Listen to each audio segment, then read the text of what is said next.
Wake up, brain! You are a student, I am a teacher. What do you think that means? What do you think is required of you? I know some of you are thinking, well, I present the information, then you answer questions, and that's the end of the story. Is it though? Your brain is asleep if you approach it that way. I know some of you are giving me an eye roll right now thinking Mr. Fields is going to tell us we're bad students because we're not doing what he told us to do. But I'm not talking just about your school. I'm talking about things that you want to learn for the rest of your life. You will have things that you need to learn for your family, things that you want to learn for your job, things that you want to learn for fun, things that you would enjoy learning, but maybe you're having trouble with. Right now, my daughter and I are trying to figure out some robotics. We would really love to be able to just pick up a box of parts and put them together, write some code, assemble it, and boom, it would go. It's not working out that way. So obviously, we have some things to learn. We want to learn it. How are we going to do that? Part of my job as a teacher is definitely to explain things to you that you're having trouble understanding. But even the best teacher can't make you understand unless you're actively trying to learn. You can't sit back and just wait for information to soak into your brain. That's not how it works. I'm going to give you a few tips. Today we're going to focus on just one of them. When I give you a video to watch, I usually follow it up with a question or questions that you need to answer based on the video. Now, the question is not all that I want you to learn from the video, but it's something that helps to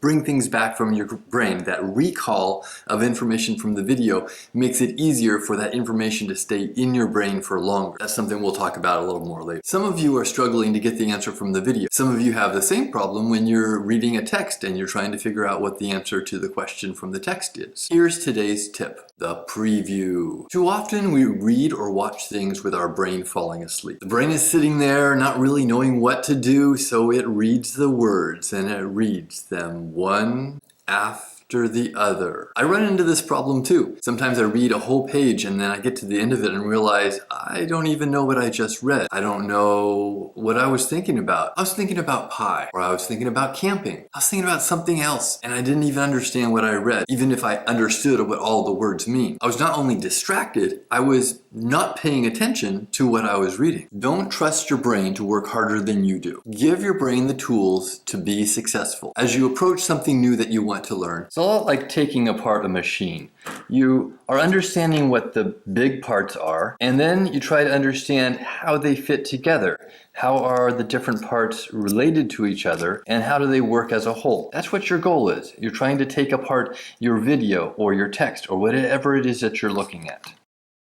Step 1, read the questions first. You want to make sure that your brain knows what it's getting into when you start an exercise. Wake up your brain so that it knows what its goal is. It gives you a purpose and something for your brain to do while you read. Otherwise, your brain is just sitting there lazy sounding out each word, not even noticing how the words fit together in the sentence or how the sentences fit together in the paragraph. So read the questions first.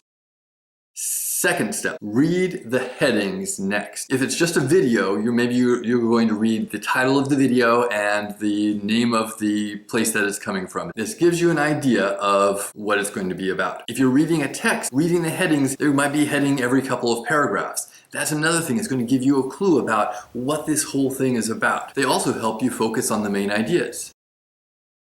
Step 3, watch the video. Read the text. Just flow through it. After you've already identified things for your brain to focus on, you've given it the tools that it knows where to pay attention. Allow yourself to just enjoy it. Except now your brain is prepared. Your brain already knows its goals. You have given your brain the power to do work.